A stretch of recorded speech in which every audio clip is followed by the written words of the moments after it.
Des noms de malgré nous originaires de Zétain, absents du monument aux morts jusqu'à très récemment. Plus de 80 ans plus tard, 6 noms ont été ajoutés suite au travail de recherche de passionnés et de membres des familles de disparus. Je ne m'attendais pas à ce qu'il y ait plusieurs noms qui soient manquants et très rapidement ça devenait une nécessité, que ce soit pour moi ou pour l'ensemble des élus. Donc on a dès l'année dernière rajouté une petite plaque, c'était pas très stylistique, mais en tout cas ça avait le mémoire de déjà les mettre en avant. La cérémonie de commémoration de l'armistice de 1918 était l'occasion de leur rendre également un hommage particulier. La plaque avec les noms au complet a été inaugurée. Parmi ces noms figure celui de Joseph Bartel, n'ayant plus donné signe de vie à partir de janvier 1945. Sa famille le recherche alors jusque dans les années 2010, malgré un acte de décès transmis à la mairie de Zétain en 1959. J'ai vu que le document a été adressé à ma grand-mère et à la mairie. Mais ma grand-mère, donc elle a été éduquée à l'école allemande pendant la guerre. Et donc je ne suis pas sûr qu'elle parlait bien le français et peut-être qu'elle n'a pas compris ce que disait ce message.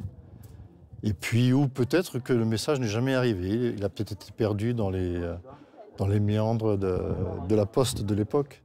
Son neveu a poursuivi les recherches pour faire en sorte que son nom apparaisse quelque part et qu'il ne soit plus qu'un simple fantôme.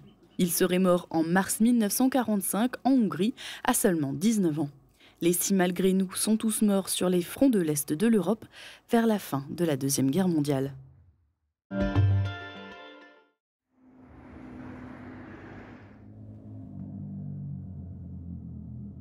Bonjour à tous, et oui, quel bonheur finalement de conduire au quotidien, d'être indépendante au volant. Et pour réaliser des reportages pour Mosaïque Ressal, bien sûr, c'est essentiel de pouvoir conduire et surtout d'avoir le permis de conduire. Mais saviez-vous que bientôt les règles vont changer concernant ce fameux permis de conduire? C'est le Parlement européen qui en a décidé. On va voir tout ça tout de suite dans ce reportage. Doit-on contrôler un peu plus ces automobilistes et motards pour éviter les accidents? C'est la question qui s'est posée au niveau européen. Une nouvelle loi va bientôt renforcer les contrôles. D'abord pour le renouvellement du permis de conduire sous forme de carte de crédit. Une visite médicale, contrôle de la vue et examen cardiovasculaire, ou bien un formulaire d'auto-évaluation sera bientôt obligatoire pour faire renouveler ses papiers. Depuis 2013, la durée de validité d'un permis B ou permis A est de 15 ans maximum. Cette durée de validité pourra être réduite pour les personnes de plus de 65 ans. Pour l'heure, ce gérant d'auto-école se veut plutôt rassurant sur cette nouvelle loi. Il est dit qu'il y aura peut-être une visite médicale pour continuer à avoir son permis de conduire à partir d'un certain âge. L'âge n'est pas encore fixé, les modalités médicales ne sont pas fixées et cette visite médicale, on parle même de la remplacer par un test d'auto-évaluation médicale. Donc on voit qu'on est vraiment encore dans le flou, on dégrossit les grandes lignes et chaque pays a 3 ans pour mettre tout ça en place, mais avec énormément de latitude technique. Donc on va se laisser le temps de nous voir venir et puis on saura faire le moment venu, ça, il n'y a pas de souci.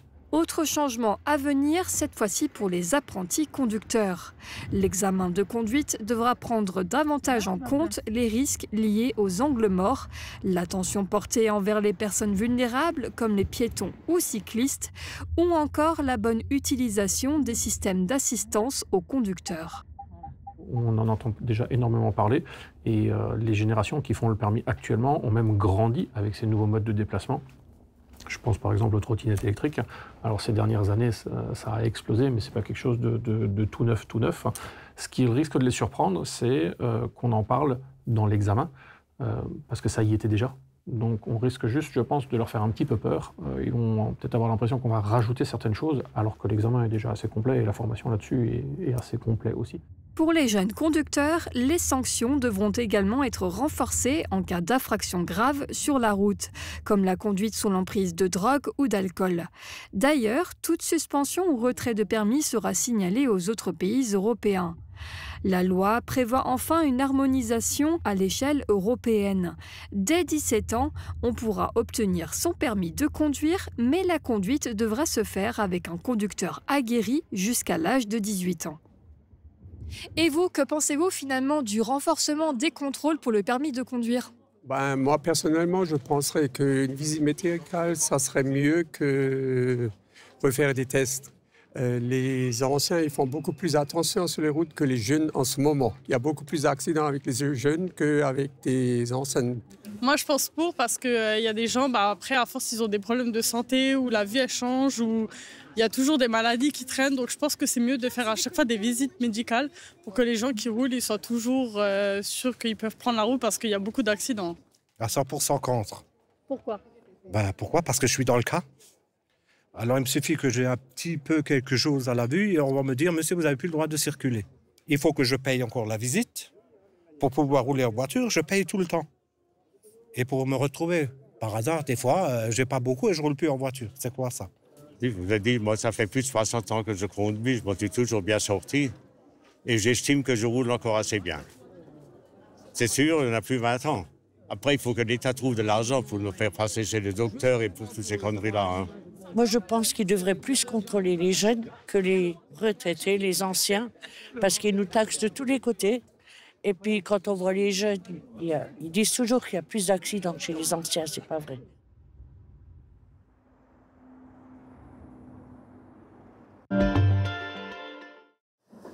Ensuite, pour les citoyens, l'échéance aura lieu dans quelques mois, en mars, mais pour ces élus, les élections municipales, c'est déjà demain. Elles sont en effet d'ores et déjà bien présentes dans leur esprit. Lors de la dernière assemblée générale de l'amicale des maires de l'arrondissement de Sarreguemines, les participants ont rappelé les conditions dans lesquelles leur mandat a commencé avec la crise Covid et ils ont aussi débattu sur des problématiques nationales comme la parité désormais obligatoire sur toutes les listes électorales dans l'ensemble des communes françaises. Les personnalités présentes ont aussi abordé la question du projet de loi de finances. Au niveau du Sénat, nous avons l'intention de tout détricoter parce qu'on ne peut pas aller dans ce qui est proposé actuellement. Alors, pourquoi? Eh bien, parce que nous sommes les représentants des collectivités territoriales et qu'il faut absolument que nous les défendions. Aujourd'hui, on demande, dans ce qui est prévu, un effort aux collectivités tout de même de 4,6 milliards d'euros. Au niveau du Sénat, nous essaierons, comme l'année dernière, de retravailler cette somme pour la ramener à 2 milliards d'euros. Pourquoi? Parce qu'on le sait très bien, l'économie, c'est vous qui la faites tourner. Hein, en mettant en place tous vos projets, en faisant tous ces travaux que vous engagez, nous faisons tourner notre économie. Et nous ponctionner toujours plus, alors qu'on vous en demande toujours plus, ça n'est absolument pas possible. Et sachez que le Sénat a bien dans la tête de retravailler tout cela. Après avoir rappelé les charges de souveraineté de l'État, et notamment le fait qu'il doit financer une armée pour défendre les valeurs de la France, le sous-préfet Wassim Kamel a rappelé de quelle manière l'État a soutenu les 83 communes de l'arrondissement depuis 2020. C'est 27 millions qui ont été donnés sur votre mandat pour vos dossiers, pour vos communes, pour l'arrondissement de Sarreguemines. Après, je ne vous donne pas l'autre chiffre et les autres subventions des entreprises, des artisans, des associations qui sont sur vos bancs communs. Parce que là, j'arrive à 75 millions. Mais quand on donne aux entreprises qui sont sur vos territoires, ou aux associations, ou aux institutions, on irrigue aussi votre banque communale. Sans réussir à s'accorder sur tout, les participants à l'Assemblée générale ont débattu ouvertement, en toute amitié, ce qui est, somme toute, tout à fait naturel pour une amicale. Bonjour à tous, les fêtes de fin d'année approchent et Sarreguemines se prépare à revêtir ses plus beaux habits de lumière. Le traditionnel marché de Noël des faïenciers ouvrira ses portes cette année du 21 novembre au 24 décembre au cœur du centre-ville. Pour lancer les festivités, la ville a choisi de miser sur la musique avec un concert de Robin Leon, un artiste alsacien bien connu du public. Il interprétera des chants de Noël en français et en allemand le vendredi 21 novembre à 18 h devant l'hôtel de ville. Le lendemain, place à l'inauguration officielle avec une déambulation féerique de la compagnie Remue Ménage. Les spectateurs seront invités à suivre les Niomikis, d'étranges lutins venus d'ailleurs. Une édition 2025 qui se veut historique pour plusieurs raisons, selon Sébastien Young, adjoint en charge du centre-ville et du marché de Noël. L'édition est historique parce que cette année, on commence déjà un peu plus tôt. On commence le 21 novembre pour permettre à chacun de faire de bonnes affaires et profiter plus longtemps de cette belle ambiance de Noël. On reste sur le thème du marché de Noël faïencier qui nous tient tant à cœur. Il est historique aussi parce qu'on aura encore plus de faïences sur ce marché. Le musée de Sarreguemines a fait l'acquisition de vaisselle et pourra la proposer à la vente sur le site du musée au Moulin de la Bise également. Donc on pourra acheter de la vaisselle de Sarreguemines qui fait encore notre renommée, et il est historique parce que son périmètre commencera donc presque devant la mairie, on peut le dire, devant la Brasserie des Arts, cette belle ligne droite qui a fait son succès l'année dernière.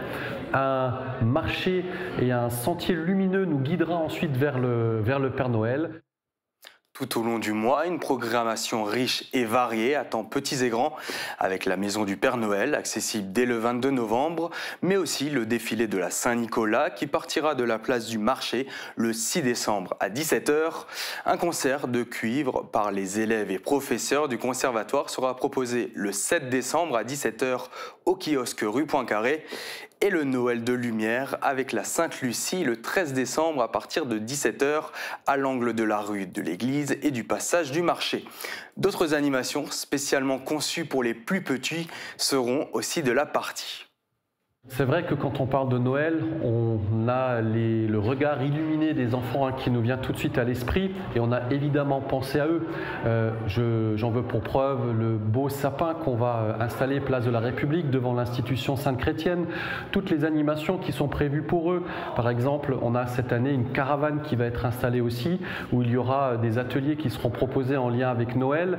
Il y aura des balades contées aussi avec Marina D'Amico et son école, où on pourra suivre une histoire de Noël. Je n'oublie pas bien sûr la roulotte de Macadam Théâtre qui proposera aussi un spectacle régulièrement et bien sûr celui que les enfants attendent tous, le Père Noël, qui sera également au rendez-vous et plein de surprises encore.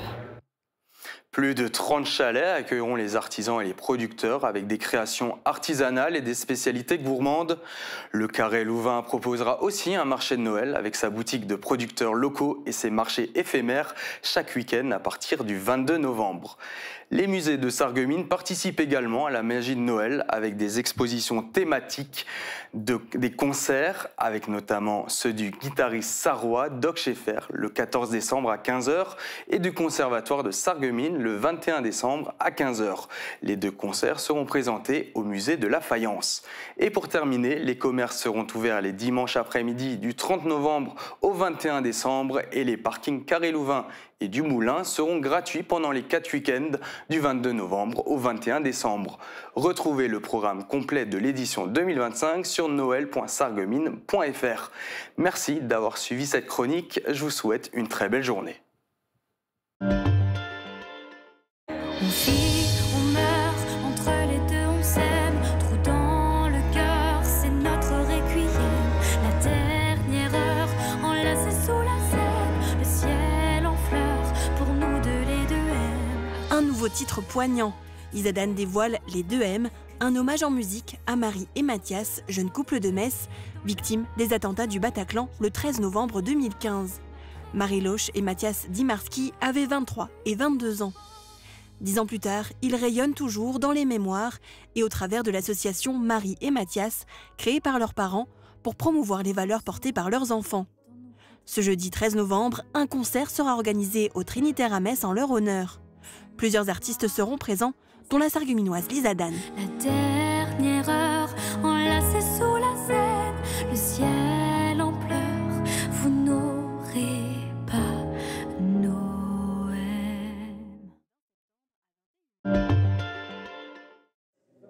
Les esprits s'échauffent au qualificatif Moselle Jeune à Sarreguemines. Au foyer culturel, 158 jeunes venus de toute la Moselle se sont affrontés lors de parties d'échecs. De la catégorie Petit Poussin à la catégorie Minime. Parmi les jeunes candidats, 14 licenciés au cercle d'échecs de Sarreguemines, dont Aloïs.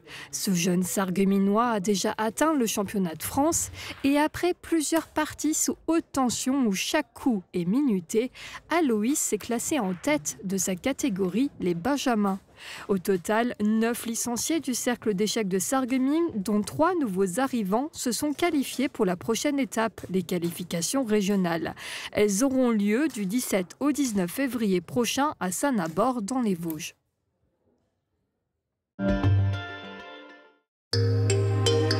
Protégez et mettez en lumière votre maison avec toutes les nuances de crépi proposées par Modèle Habitat. Radio Studio 1, 105.8. Toute l'énergie du 80 pop rock, toute l'info locale et encore plus. À Beach, à Sarreguemines et partout où vous êtes. Radio Studio 1. Super Error Bac vous accueille au quotidien et par tous les temps. Nos traiteurs vous servent avec le sourire au rayon charcuterie. Et pour des desserts toujours plus réussis, rendez-vous dans notre boulangerie-pâtisserie. La météo avec U, commerçant autrement. Bonjour tout le monde, pour répondre à ma dernière question, le cuisinier Bocuse d'Or qui a fait des démonstrations lors du 24e Salon de la gastronomie qui s'est tenu à Sarralbe ce week-end n'était pas Michel Roth comme proposé dans les commentaires, mais bien Mathieu Otto. Et si vous vous êtes récemment promené dans le centre-ville de Sarreguemines, vous avez peut-être remarqué que les chalets de Noël commencent à prendre place pour le marché de Noël qui ouvrira le 21 novembre. Et d'ailleurs, savez-vous quel est le plus ancien marché de Noël de France ? Petit indice, il se trouve dans notre région. À vos réponses dans les commentaires sur notre page Facebook. Et côté météo, c'est une nouvelle belle journée qui nous attend pour demain avec un large soleil qui va faire remonter les températures. Les minimales iront de 10 à 11 degrés et les maximales de 16 à 17 degrés. Demain, nous fêtons les brises et il fera jour de 7h36 à 16h54. Passez tous encore une belle journée et à demain.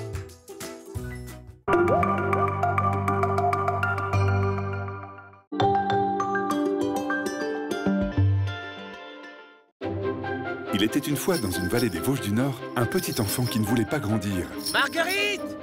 Viens ici maintenant! Peter Pan in Beach, in Switzerland, la comédie musicale des fêtes de fin d'année pour toute la famille. Du 26 décembre au 4 janvier, au cœur du site verrier de Meisenthal.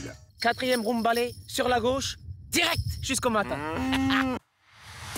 Le rayon fournil d'Intermarché Sarreguemines et Beach vous invite à une pause gourmande.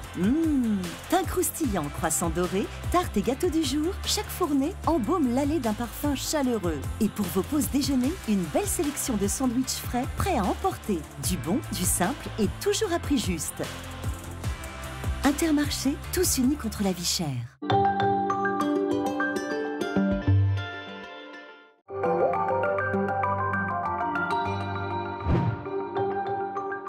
Ce dimanche sur Mosaïque Cristal, retrouvez l'intégralité de la soirée Entreprise élue organisée par la communauté d'agglomération Sarreguemines Confluence. C'est le rendez-vous annuel qui réunit les chefs d'entreprise et les décideurs politiques. Et cette année, l'invité d'honneur est le journaliste et homme de théâtre Christian Barbier qui nous partage sa réflexion autour d'un thème plus que jamais d'actualité, de l'info à l'infox, petite histoire de la guerre du faux. Une émission à découvrir ce dimanche dès midi sur Mosaïque Cristal.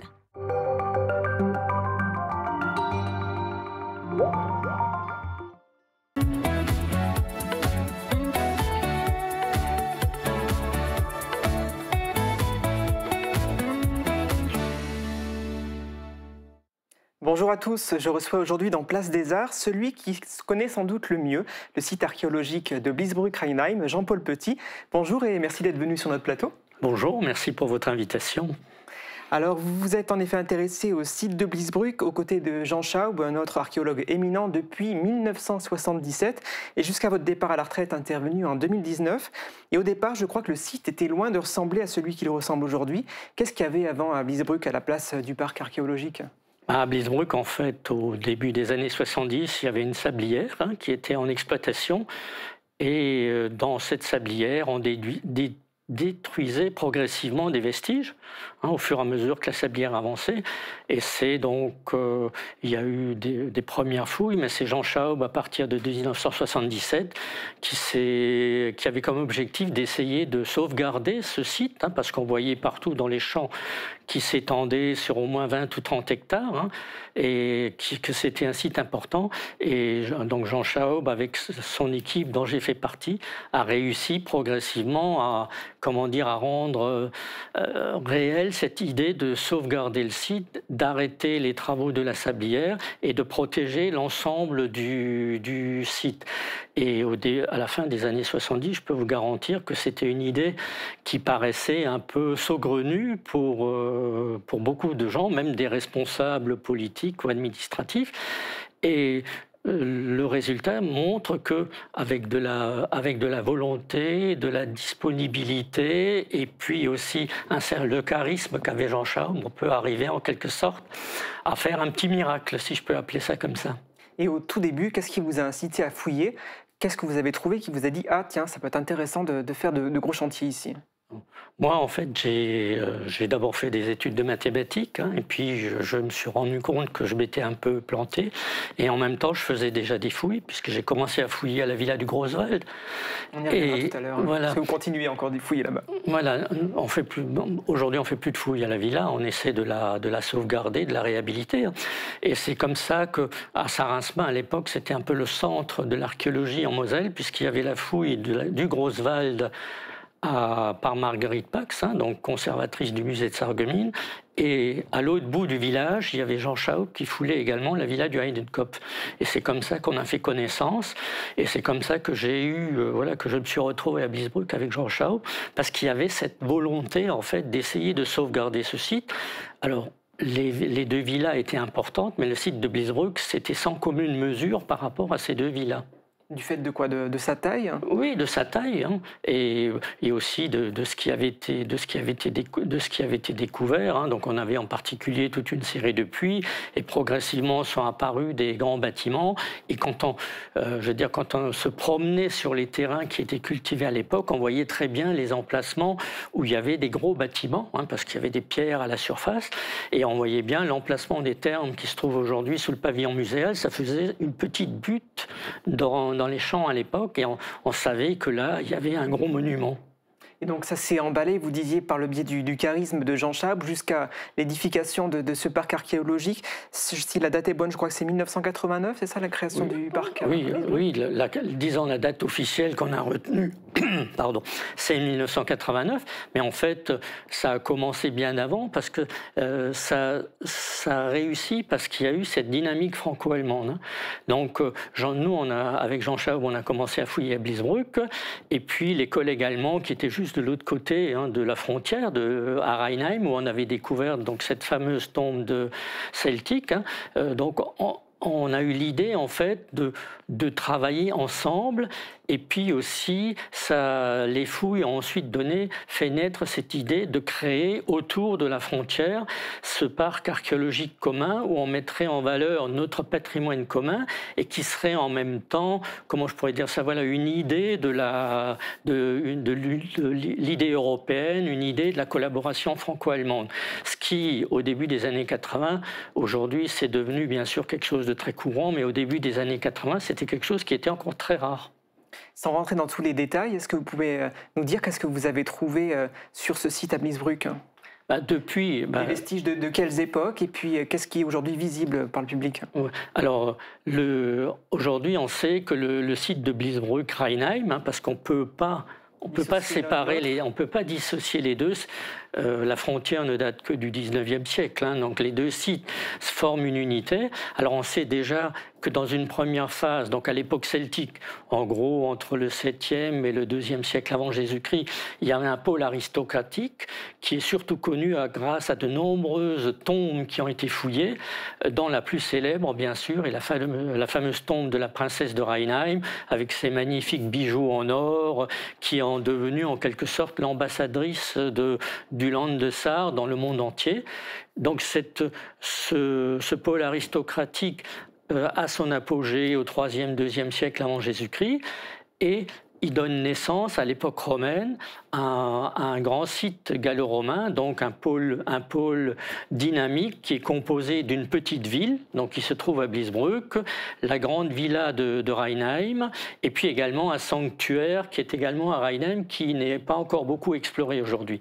Et cette ville, elle atteint son apogée au IIIe siècle après Jésus-Christ. Donc on a un centre public, un forum, les artisans qui travaillent là-bas ont atteint un niveau d'aisance assez remarquable dans leur maison. Et puis, il y a des relations très étroites avec cette villa où résidait un grand propriétaire, un notable de la cité des Médiomatriques, dont le chef-lieu était à Metz. Donc, sans doute, j'allais dire, quelqu'un qui avait des responsabilités dans la cité et qui, sans doute, c'est lui qui était sans doute, on va dire, le mécène pour la petite ville, puisqu'il a investi dans cette petite ville. Peut-être, on peut penser que les thermes ont été construits grâce au financement de ce grand notable, et il a aussi investi dans les quartiers artisanaux. Et tout ça, au IIIe siècle, c'est une espèce d'unité qui fonctionne très très bien. On a utilisé l'image le terme de relation gagnant-gagnant entre le grand notable et puis ses artisans, bien sûr, qui n'avaient pas du tout l'importance de ce notable, parce qu'il y avait une distance sociale extraordinaire entre ce notable citoyen romain et ses artisans qui travaillaient à Bliesbruck, mais en même temps, ils ont également profité de cette dynamique et se sont enrichis, et au IIIe siècle, ils vivaient dans des maisons qui étaient confortablement aménagées. Et tout ça, ça s'arrête vers la fin du IIIe siècle. L'Empire romain commence à avoir des difficultés, les empereurs romains ne sont plus en mesure de maintenir la cohésion de l'Empire, alors pour de nombreuses raisons, économiques, sociales, religieuses et sans doute climatiques également. Et on arrive dans une nouvelle période, l'Antiquité tardive, où la ville perd progressivement de son importance, les bâtiments publics ne sont plus entretenus, on commence de nouveau à construire des maisons en terre et en bois comme celles qui existaient à l'époque celtique, mais en même temps, dans cette période-là, le site est encore intégré dans la dynamique territoriale, et on pense... Il est probable qu'à cette époque-là, il y avait peut-être une implantation militaire à proximité de Bliesbruck qu'on n'a pas encore découverte pour l'instant. Et tout ça, ça s'arrête en gros vers 450 après Jésus-Christ.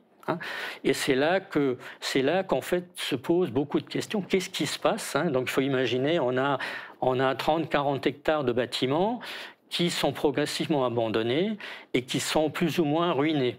Alors on sait qu'à l'époque mérovingienne, sur la colline qui domine le site, on avait une tombe aristocratique, donc un notable franc mérovingien qui habitait là-haut. Et on a beaucoup de mal aujourd'hui à s'imaginer à quoi ressemblait le site romain à cette époque-là. On est sûr qu'il était encore visible, puisqu'on a constaté qu'au XVe, XVIe siècle, donc 1000 ans après la fin de l'époque romaine, les thermes ont été réutilisés plus comme thermes. On en a fait un bâtiment d'habitation, un petit château. C'est le terme qui est donné dans les sources écrites de cette époque-là. Et on sait que partout dans la vallée, il y avait des habitations qui ont plus ou moins réutilisé les ruines de ces bâtiments, et c'était sans doute un grand chantier de récupération, puisqu'il faut imaginer que ces bâtiments en pierre, tout le métal qui se trouvait dans ce bâtiment, c'était une vraie source de richesse à la fin du Moyen-Âge, et sans doute que le petit seigneur qui habitait dans les thermes était chargé justement d'exploiter le site comme une carrière à ciel ouvert pour récupérer tout ce qui avait de la valeur. Okay. Et ensuite, ça disparaît du paysage à la fin du XVIIIe siècle, puisqu'au début du XIXe siècle, plus rien n'est visible. Et ce sont les sablières qui, en fait, font réapparaître à la lumière du jour ces vestiges. Au sein du parc, vous avez occupé plusieurs fonctions. Vous avez été conservateur et puis directeur pendant de nombreuses années. Et aujourd'hui, vous publiez cet ouvrage. Je vais vous montrer donc une image de cet ouvrage que vous publiez dans le cadre des Cahiers lorrains de la Châle. Donc cet ouvrage-là, il sera visible samedi au parc archéologique de Bliesbruck-Rheinheim. Et en fait, dedans, on retrouve ce que vous avez cherché et obtenu comme information à force de fouiller, de faire des études sur le site. Et ça, pendant 40 ans. Alors, je voulais savoir, qu'est-ce que vous retenez de ces années, de ces 40 années passées au parc de Bliesbruck?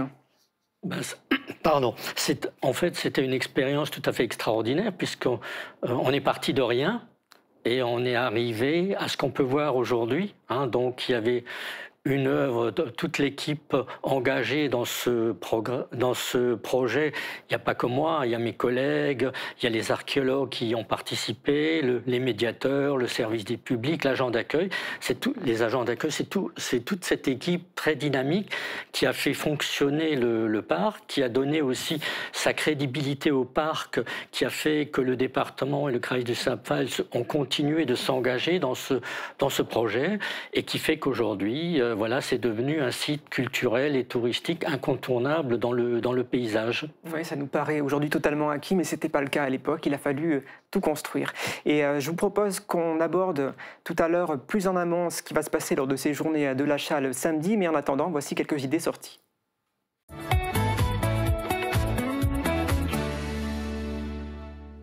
Lisa Dan en concert demain à Metz.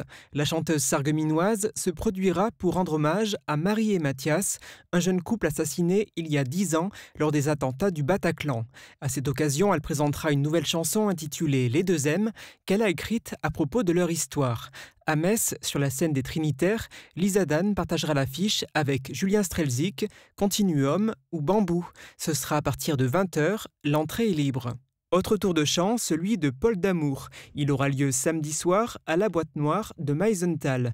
Pendant un an, l'artiste a sillonné le pays de Bitche pour écrire des chansons inspirées de ses habitants, de ses paysages et de leurs histoires. Sur scène, Paul Damour sera entouré de plusieurs musiciens. Ouverture des portes à 20h. Le même soir à Vousvillers, Julien Lieb, ancien finaliste de la Star Academy, se produira à Vousvillers dans le cadre de son Naufragé Tour. L'occasion de découvrir ou de redécouvrir l'univers de celui qui vient de remporter le trophée de révélation masculine francophone aux Energy Music Awards. Début du concert à 20h30. Changement de registre avec un duo de chant lyrique qui a fait une prestation remarquée lors d'un récent quiz de chez nous, Alicia Richard et Vincent Schmitt. Dimanche après-midi, à Reich, à l'église Sainte-Marie, ils interpréteront des airs célèbres. Début du concert à 15h30. Eux se distinguent par leur talent de comédiens, les membres de la troupe du Théâtre du Jeudi. Ils effectueront 2 représentations supplémentaires de leur pièce La ferme des animaux d'après George Orwell. Elles auront lieu au foyer culturel de Sarreguemines les 21 et 22 novembre prochains à partir de 20h30.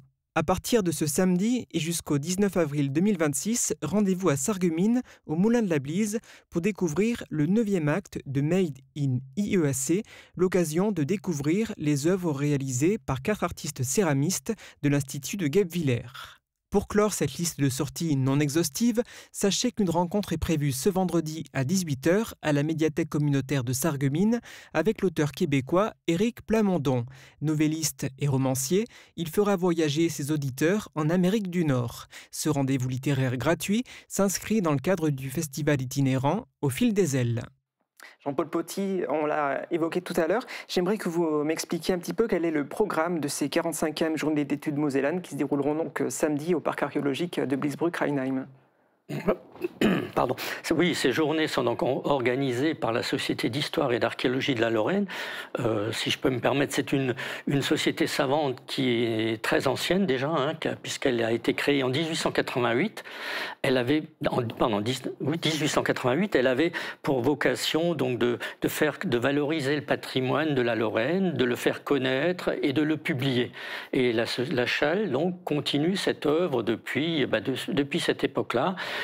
Avec un siège central à Metz et aussi avec toute une série d'associations, de sociétés territoriales comme à le Pays de Bitche, à Sarrebourg, à Audintiche, à Thionville, à Boulay et bien sûr à Sarreguemines également. Hein. Donc c'est l'association Confluence que vous connaissez bien. Et donc elle organise chaque année sur un territoire du département cette journée d'études mosellanes qui a pour vocation d'une part de faire connaître des résultats récents dans ce qui est fait sur l'archéologie, l'histoire et le patrimoine en Moselle. Et puis ensuite, il y a également de valoriser un des sites. Alors cette fois-ci, bien sûr, ce sera Bliesbruck-Rheinheim, puisque le programme de l'après-midi est consacré à Bliesbruck-Rheinheim, alors que le matin, il y a 3 communications tout à fait intéressantes. La première concerne une fouille préventive donc d'un grand établissement rural qui a été faite donc près de Metz. La seconde concerne est liée aux archives industrielles de la Moselle, hein, donc qui sont conservées à Saint-Avold et qui conserve en fait toute l'histoire industrielle de la Moselle, du charbon, de l'acier, de Batavill, enfin la cristallerie. Hein, c'est vraiment aujourd'hui le lieu de mémoire de cette industrie qui malheureusement a disparu en grande partie. Et puis, il y a aussi une autre communication qui est très intéressante, qui montre en fait le travail des restaurateurs au musée de Metz, puisqu'au musée de Metz, il y a une collection d'objets ethnographiques qui a fait l'objet d'une dépollution, parce qu'elle a été polluée par du plomb. Et donc, on verra comment les restaurateurs se sont chargés de cette opération. Donc ce sont des thématiques scientifiques, mais qui sont quand même susceptibles d'intéresser le grand public. Et d'ailleurs, le grand public peut venir assister à ces journées samedi donc, au parc de Bliesbruck. Oui. Et votre cahier, donc le hors-série que vous avez réalisé sur les recherches, les fouilles à Bliesbruck, est-ce que le grand public peut l'acquérir aussi et de quelle manière? Alors disons, le sens de cet ouvrage, justement, c'était de s'adresser aussi, alors je ne sais pas si je peux utiliser le terme grand public, mais en tout cas au public intéressé par l'histoire, par l'archéologie et par le patrimoine, pour qu'ils puissent comprendre qu'est-ce qui a été fait pendant 40 ans à Bliesbruck, toutes les équipes qui se sont investies dans la recherche scientifique, et j'ai essayé de faire une synthèse de tout ça, et je l'espère qu'elle sera accessible justement à des non-archéologues et qu'ils y trouveront leur intérêt également. On a beaucoup parlé du parc archéologique de Bliesbruck-Rheinheim, mais vous faites aussi des recherches et vous mettez en valeur un autre site dont on a parlé tout à l'heure, mais pas forcément en détail, c'est la villa du Grosswald à Sarrinsmin. Où est-ce qu'on en est aujourd'hui ?